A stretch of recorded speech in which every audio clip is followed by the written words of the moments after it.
manok. It's almost done. Ayan. Happy tummy na naman tayo dyan, mga madam ko. O, diba? Sandamakmak.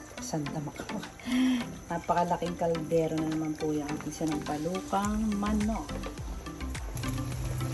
Ay, mekus-mekus na natin ang sahog. O, diba?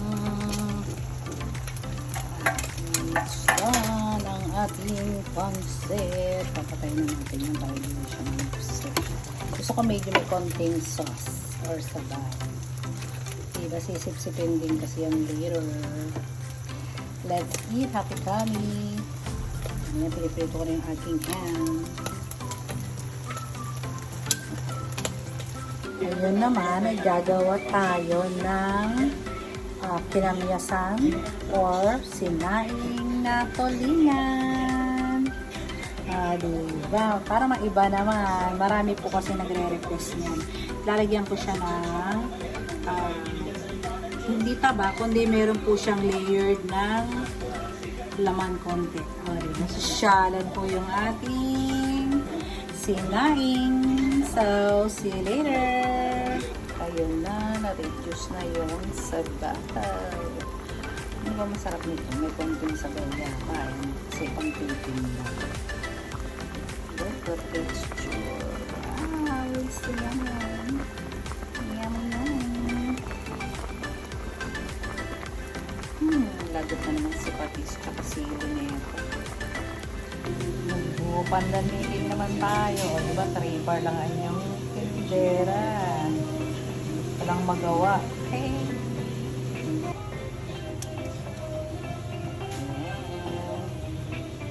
Magbubuko pandanigin tayo naman. Diba? Nagpansit kanina. So ngayon naman, buko pandan naman ang trip. Ay, Diyos ko din. Wala magawa. Hindi talaga makatis di magluto, di ba? Hindi pwedeng hindi magluluto. Magkakasakit. Diba? Okay na yan. Patis-pasin ko na lang. Diba? Maya-maya, slice ko. Katinibix ka na siya. Nag-craving lang ang tindera. Ayan, nakat ko na. Ay, back to mom. Nakat ko na yung yung ating gulaman na nilagyan ko ng buko. Diba? Pinakuloan ko na sa sabaw ng buko. At the same time, nilagyan ko na rin yung buko. Diba? So, ini-mix naman natin siya. Alam niyo na ito mga madam. Lagyan natin siya detach. Diba? Pati yung buko pandan, pati yung gatas. So, it's done. Ngayon naman ay lalagyan natin ng cheese. Para special po na. Ibang klase mag-trip, di po ba mga gan?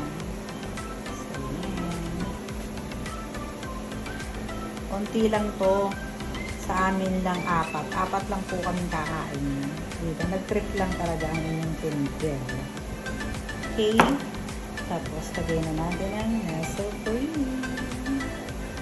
Wow. Nagalaway na naman ang ating mga madam. Trip-tripan lang naman tayo. Diba? Trip pa more. Sarap. Daming buko. 2 buko to mga madam. So, let's eat. And it's done. Happy tummy. Good morning. This is our menu for today.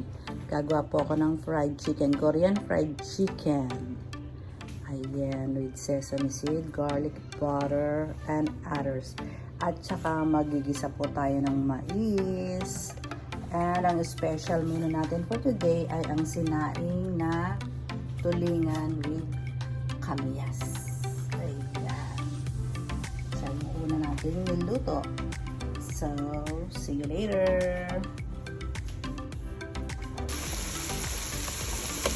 Filet, chicken filet. Later yan, lalagyan ko ng sauce para sa ating Korean fried chicken. chicken. Almost done. Dami na. So, this is my Korean fried chicken. Filet fried chicken. Ito-toss ko na lang po and it's done. Still frying pa natin ng iba. Dami. Korean fried chicken is done. So, lagyan natin. Sprinkle natin po siya ng sesame seeds. Para Korean. Ang dati. I'll do that. Lahat natin yung it's done. Happy eating, mga Suki Bells. My ginisang mais is done. Oh, diba? Sarap. Yung mga nasa bahay lang yan, masarap ito, ribs ko. Ako giniling lang nilagay ko kasi nga po pang tinda. Pero pag pambahay po, sarap ng ribs, ilagay nito. Tapos lagyan nyo na malunggay at dahon ng ampalaya. It's so yummy. It's done. Good morning. This is our menu for today. Ayan na naman sinigang sa miso tayong isda. And then mag-aadobo ako ng pusit.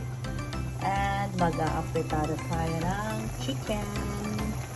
Ayan ang ating mga fish. Ipa-fry ko po muna yan bago natin isisigang sa miso. So, see you later. My chicken at prepara is done. Diba? Matagal-tagal din ako hindi nakapagluto nito. Namas ko ang chicken at prepara ko. It's almost done. Ipapaano na lang natin ng konti. Reduce ng konti ang sauce. Yummy! My sinigang sa miso is almost done. Ayan siya. Isang kulo na lang yan. And then, i-decorate na natin ang ating fried fish. Yummy, yummy!